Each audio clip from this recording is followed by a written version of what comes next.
안녕하세요.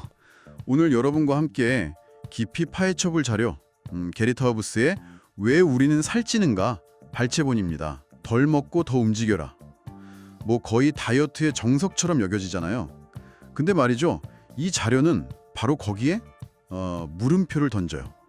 우리가 살찌는 이유가 그게 단순히 칼로리 계산, 이게 아닐 수도 있다는 거죠. 오늘 이걸 보면서 과연 어떤 다른 설명이 가능할지, 그 근거는 뭔지 좀 자세히 들여다보려고 합니다. 어쩌면 여러분이 당연하게 생각했던 게 좀 흔들릴지도 몰라요. 네, 맞아요. 이 자료는 우리가 보통 생각하는 거 있잖아요. 칼로리 인, 칼로리 아웃. 이 단순한 공식을 좀 넘어섭니다. 이게 무슨 의지의 문제가 아니라 우리 몸 안의 어떤 생화학적인 과정? 특히 이제 탄수화물이나 인슐린 같은 호르몬 역할에 주목해야 한다 이런 이야기죠. 왜 그렇게 많은 사람들이 다이어트랑 운동을 해도 자꾸 실패하는지 거기에 대한 좀 흥미로운 설명을 제시해요. 그럼 먼저 덜 걷기, 그러니까 칼로리 제한하는 거요. 이거 문제점부터 좀 짚어볼까요? 자료 보니까 좀 놀라운 게 많은 전문가들이 칼로리 제한이 중요하다고 막 얘기하면서도 실제로는 효과가 별로 없고 오래 못 간다는 걸 또 인정한다는 거예요. 효과 없는 거 알면서 계속 권한다. 이게 그 심리학에서 말하는 인지 부조화 상태 아니냐? 뭐 이렇게 지적하더라고요. 그렇죠. 이 자료가 바로 그 부분을 파고들어요. 단순히 막 의지만으로 칼로리를 줄이는 게 왜 장기적으로 잘 안 되는지 연구 결과들을 보면 뭐 잠깐 살이 빠질 수는 있어도 그걸 계속 유지하는 경우는 진짜 드물다는 거죠. 심지어 아주 권위 있는 의학 교과서에서도 칼로리 제한 중요하다고 막 강조하면서 동시에 결과는 실망스럽다. 이렇게 약간 모순적으로 기술하고 있다는 점도 지적하고요. 하긴 칼로리 줄이는 거 정말 힘들죠. 그럼 더 움직이기, 운동은 어떨까요? 땀 흘려서 칼로리 태우면 당연히 살 빠질 거라고 생각하기 쉬운데 이 자료는 이것도 그렇게 간단한 문제가 아니라고 하네요. 근데 운동하면 오히려 배고파지고 더 먹게 되지 않나요? 저는 좀 그런데. 네, 바로 그 점을 지적하고 있어요.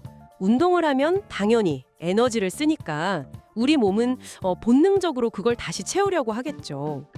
자료에 따르면 운동하고 나면 지방세포 표면에 있는 LPL이라고 지질 단백질 리파제라는 효소 활동이 막 늘어난대요.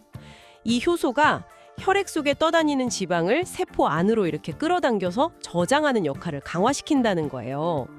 그러면서 동시에 허기도 더 느끼니까 더 먹게 될 수도 있고요.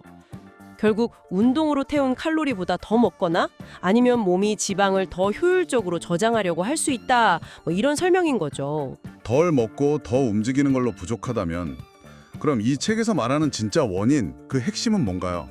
뭔가 다른 게 있다는 거잖아요. 네. 핵심은 바로 탄수화물, 그리고 그것 때문에 나오는 인슐린이라는 호르몬이에요. 이 자료는 탄수화물을 먹었을 때 나오는 인슐린이 우리 몸 지방 대사를 조절하는 거에 거의 뭐랄까 총사령관 같은 역할을 한다고 주장해요. 인슐린이 아까 말한 그 지방 저장 요소 LPL을 활성화시켜서 지방 세포가 혈액 속 지방을 더 잘 흡수하게 만들어요. 문지기처럼 막 지방을 들여보내는 거죠. 그리고 동시에 이미 저장된 지방이 에너지원으로 세포 밖으로 나가는 건 또 강력하게 막아버려요. 자료에 되게 인상적인 사진이 하나 나오는데 제1형 당뇨병 환자가 있잖아요. 수십 년 동안 허벅지에 인슐린 주사를 맞았더니 그 부위에만 지방 혹이 생긴 사진이에요. 와. 네, 인슐린 자체가 국소적으로도 지방을 엄청나게 쌓이게 한다는 걸 보여주는 거죠. 와, 그 인슐린 주사 맞은 자리만 살찐 사진 얘기는 진짜 좀 충격적이네요. 근데 이런 관점이 완전히 새로운 건 아니라고요? 오히려 과거에는 탄수화물 줄이는 게 더 일반적이었다면서요? 맞아요.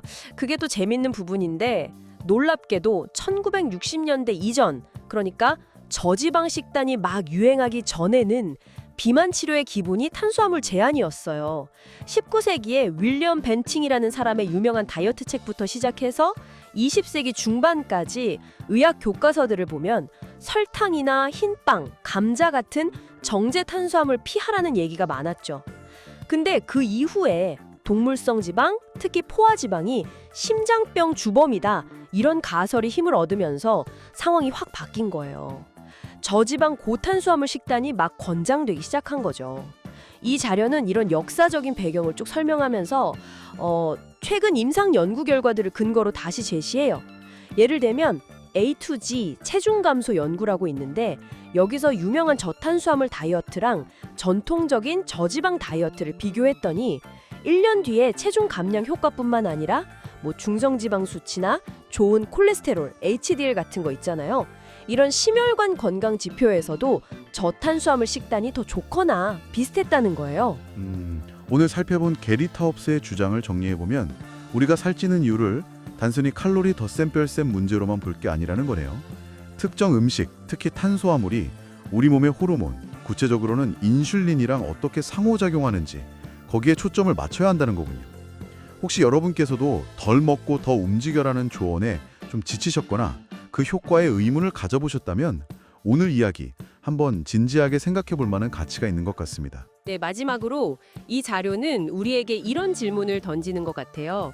만약 살이 찌는 게 단순히 많이 먹고 적게 움직여서가 아니라 특정 영양소에 대한 우리 몸의 좀 독특한 생화학적 반영 때문이라면 건강한 체중을 위해서 우리가 바꿔야 할 것은 식사의 양일까요? 아니면 질일까요?